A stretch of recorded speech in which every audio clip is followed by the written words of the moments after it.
Olá, web juristas! Sejam muito bem-vindos a mais um Notícias Jurídicas aqui no nosso canal da Fundação Juntos Podemos. Você passou anos estudando, fez a prova de um concurso público muito concorrido e finalmente vê seu nome na lista dos aprovados. Mas, para você que concorreu a uma vaga reservada para pessoas pretas ou pardas, ainda existe mais uma etapa que pode colocar tudo a perder. A chamada Comissão de Heteroidentificação. Você se autodeclara pardo, mas uma comissão de 5 pessoas que você nunca viu na vida decide que você não tem características de pardo e te elimina do concurso.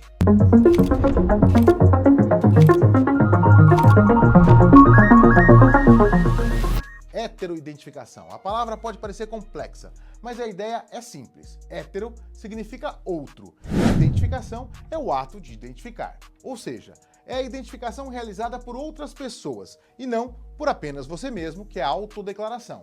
É uma mudança bastante importante. Antes, a própria pessoa se declarava preta ou parda no ato da inscrição. Agora, isso é analisado por uma comissão.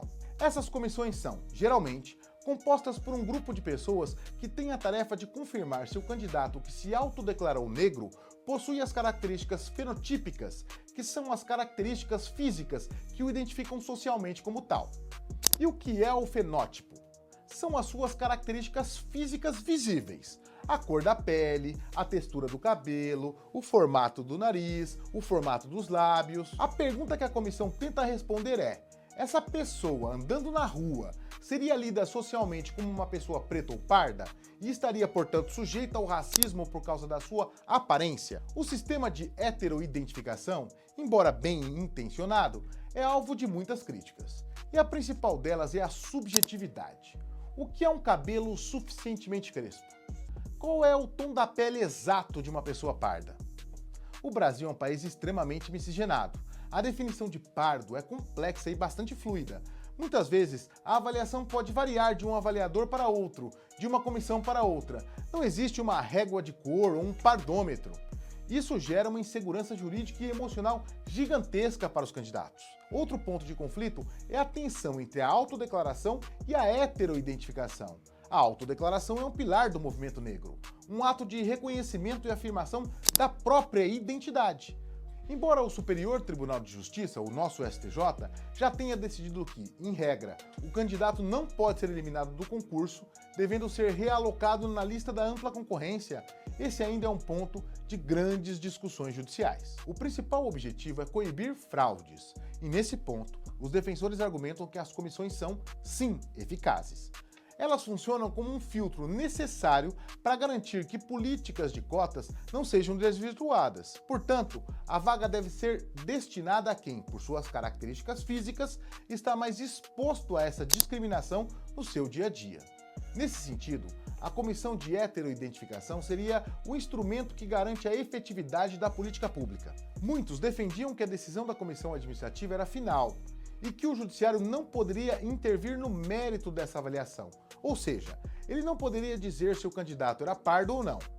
Foi para resolver essa questão que o Supremo Tribunal Federal julgou, lá em 2024, um caso com repercussão geral, o ARE 1.553.243. Isso significa que a decisão tomada nesse caso servirá de orientação para todos os juízes e tribunais do nosso país. E o que o STF decidiu? Por unanimidade, os ministros entenderam que o Poder Judiciário pode, sim, controlar os atos das comissões de heteroidentificação. Mas atenção, não é um controle irrestrito. O relator do caso, o ministro Luiz Roberto Barroso, explicou que o juiz não vai simplesmente substituir a banca e decidir por conta própria se o candidato é negro ou não.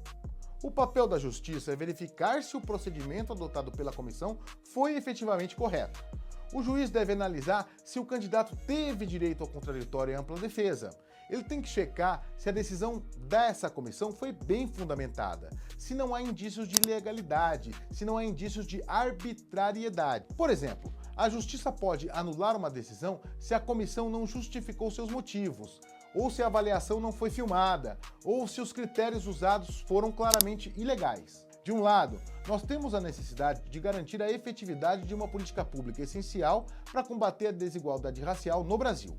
Do outro lado, nós temos o direito de cada indivíduo à sua identidade e a necessidade de proteger os candidatos de avaliações subjetivas e potencialmente injustas. As comissões de heteroidentificação são um instrumento imperfeito, mas, para muitos, são um instrumento possível e é o que existe no momento para um problema real, que é a tentativa de fraude. A decisão do STF não resolve todas as controvérsias, mas reforça um pilar da nossa democracia. Nenhum poder é absoluto.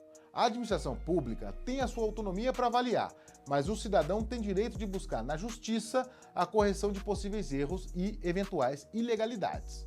E você?